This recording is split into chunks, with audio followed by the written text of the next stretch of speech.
Hello again, I'm John Terzak, and welcome to another video cooking lesson at Seasoned Cook. Today, I'm going to answer the question in this lesson of how to make one way of making chicken fingers or chicken tenders, because I happen to be using chicken tenders in this. I'm going to keep this concept and this lesson simple, and you can improvise it in any way you want on your own, but I'm going to use plain white unseasoned breadcrumbs, chicken tenders, a little salt and pepper, and some all-purpose flour and some egg wash, which is a combination of 3 whole extra large eggs and about half to 3/4 of a cup of milk, okay? Now, one of the problems that people encounter when they're making any kind of fried chicken dish, but particularly fingers, is that they're browned enough when they're being fried to be taken out of the fryer, but the inside of them is not cooked yet. So if you happen to have a larger piece of chicken that you're making fingers or tenders out of, then just whack it a little bit like that to make sure that it's not too thick, okay? So I'm going to quick whack all of these a little bit because I want to make sure they're all done perfectly. And I don't have to over brown these when it's all said and done. You, of course, can use strips of chicken breast meat or whatever it is you want to use to make this. Or you can use this same application and method for chicken bites or pieces or nuggets, if you will. You know what I mean? So there, I'm going to make sure my chicken all gets cooked and I don't have to over brown it to do it. Now, if it should happen that you do get stuck with chicken that's browned enough but not cooked inside, you can always put it on a cookie sheet and finish baking it in the oven and slow that whole browning process down. So I'm seasoning the chicken tenders on both sides with salt and pepper. And, you know, everybody loves this, of course. Honey mustard, barbecue sauce kind of thing. This is, what's not to like? This is good. It's another version of fried chicken.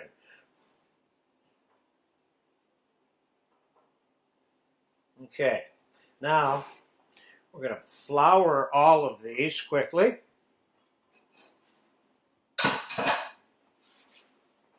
Now there's multiple versions of how this gets fried or battered or not battered, or these can be battered in fritter batter. They don't have to be breaded, but in this case we're breading them. They can be double breaded. They can be single breaded. They can be egg washed and then floured and then egg washed in breadcrumbs. But I'm going to give you the real basic simple, which is plain single dusting of flour shaken loose.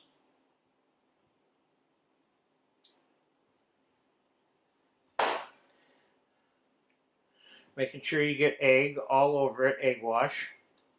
I have made more egg wash than I need because I'm making more after this video is made. So let's lay some of these out on some of the plain breadcrumbs. And let's put the breadcrumbs on top. Pat them down a little bit.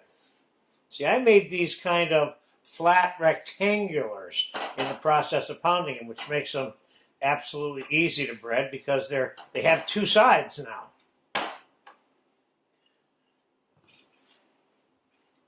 And if you want to use extra fine breading, this is moderately fine breading that I'm using.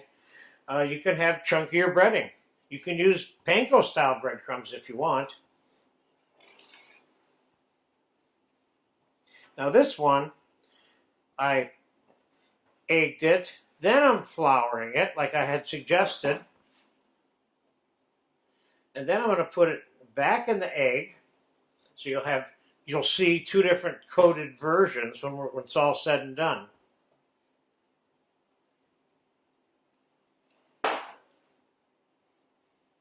And we will be able to tell the difference of which one is which. This one was egged first before it was floured. Let's get these breaded. Again, you can season the breadcrumbs too, on top of just seasoning the, you see how much more breading that has than the other ones there? So this is a way of increasing the breading without necessarily making bigger breadcrumbs. And this is our last two. This whole video is being done in real time. It does not take very much time and effort to make these. And this whole flour egg breading process that I'm doing here is very typical for a lot of different breaded things like fish and vegetables, etc. Okay? All right, so let's get these gloves off and let's get these in the fryer. Now I had this fryer set at 350. We're going to start out with the ones that were double dipped first. And then we're going to put the single dipped ones in right behind that.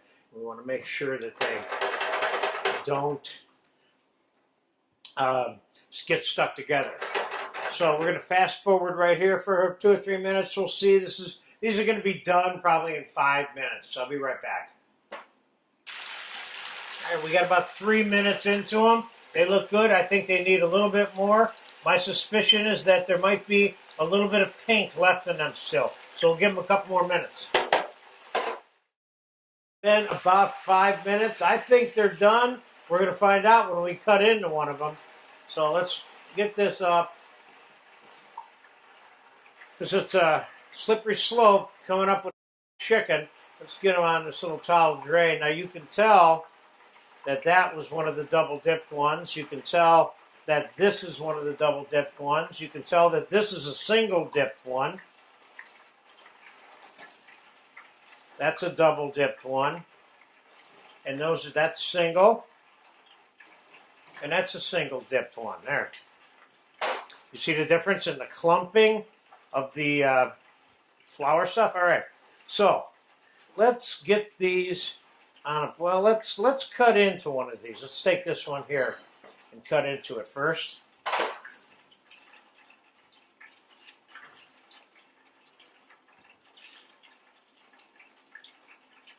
Oh, that looks perfect. That's got the perfect profile of cooked chicken. Let's give them a little stack like logs on here.